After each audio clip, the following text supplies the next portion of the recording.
In this tutorial, I'm going to do some finishing touches on the model and the textures for the Vega. I'm going to do new versions of the other colors, which you may have seen earlier. So here, this is the dark blue. For the moment, I'm not going to use this one because it was a little bit rare. The brighter blue was more common. But just to experiment to see if it still works, well, it still works, as you can see. But I'm going to do some textures that are more relevant. So, the bright blue over in GIMP again. And the great thing about the XCF files is you get to have a paint layer. It's very fast to do these.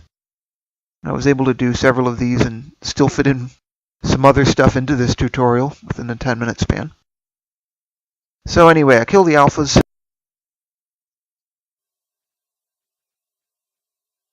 And I export. And it's done, pretty much. Very easy. So we'll test it here.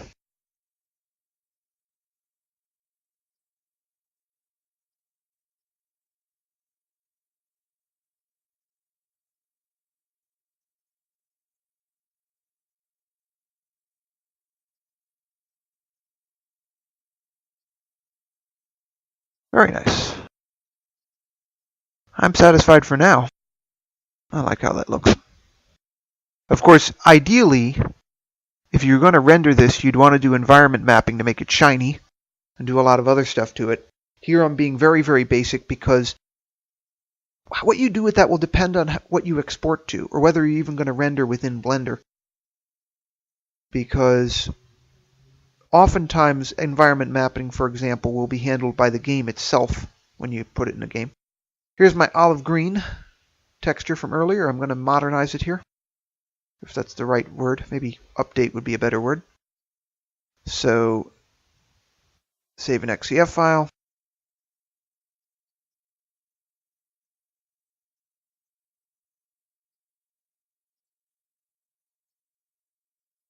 Now I kill these alphas and create a targa file for the texture.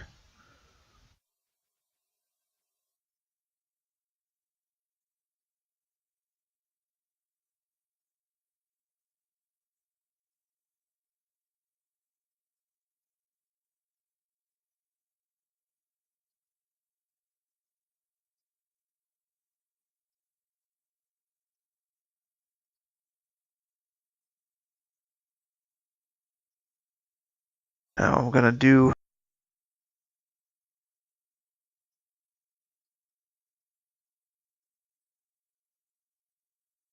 red.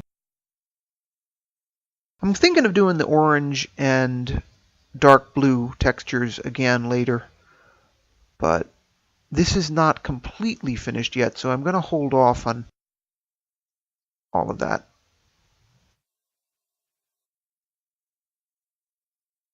These might go into the final version because I don't anticipate radically changing the UV map again. We'll see how that goes.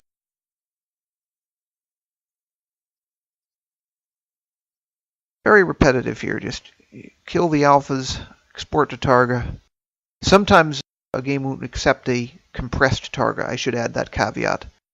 Here I'm using RLE compression, but that's not compatible with everything. For example, Oron Trains 2009 doesn't support it. So if I do a scenery model later, that will have to go.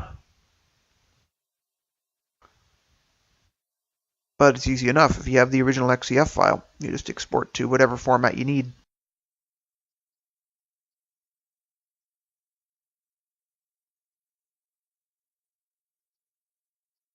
Now I've got the yellow here. And copy the yellow from the old texture. Of course, I'm working in the new files, basically saving each one as the new texture, and part of that is so that I don't destroy my originals. I'm just playing it safe, basically.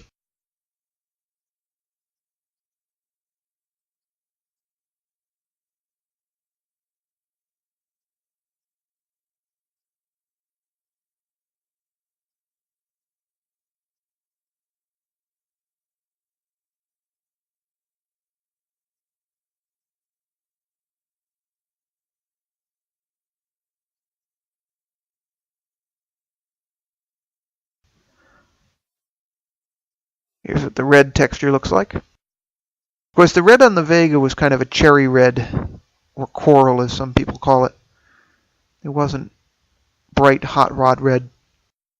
But this might be a little bit too light. I might change this again. This would be roughly the color it would be after fading with age. This isn't necessarily the original red color.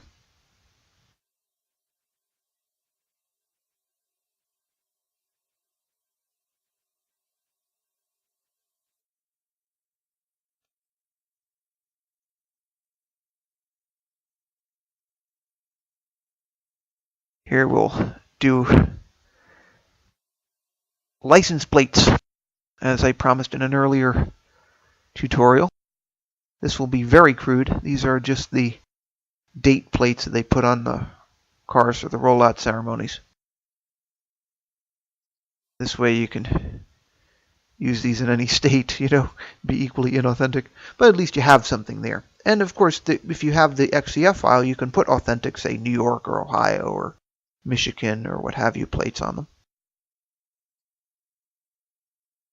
You'd have to remodel if you wanted European ones. Now, one thing I'm also doing is adding some thickness to the original license plate models.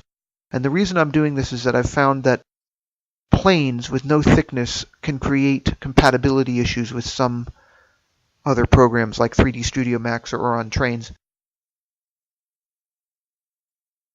So far, I haven't run into problems with the grill, but I have been experimenting with Oron trains, for example, and found that you need to have some thickness on these license plates for them to show up properly.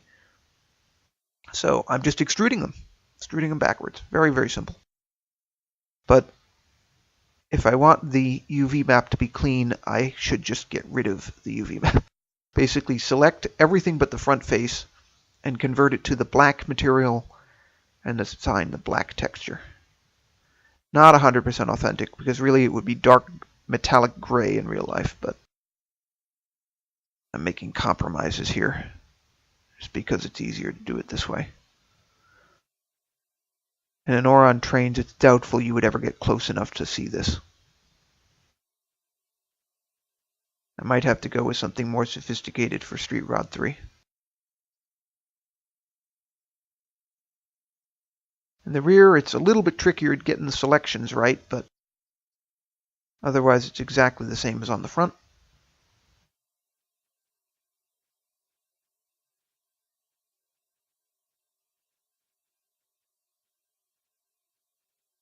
So extrude there. Now the trickiest part, which is selecting those faces but not the front face. One of the things I discovered later was that in addition to using the wireframe view, as you can see here, another way to do this would be to select everything linked and then deselect the front face. But that no-brainer solution never occurred to me when I was doing this. I was rushing and not thinking. And as often happens when you rush, you end up being slower in the end.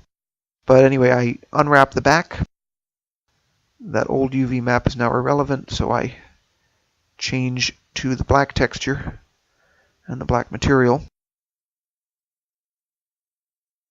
So there's a material assigned. Deselect everything. And now I have to make sure that the rest of it is properly assigned. And then I take that unknown grill bar and put it in with the others in the correct size, just for cleanliness or tidiness would be a better word, I guess. And that's it. It's complete. Thanks for watching.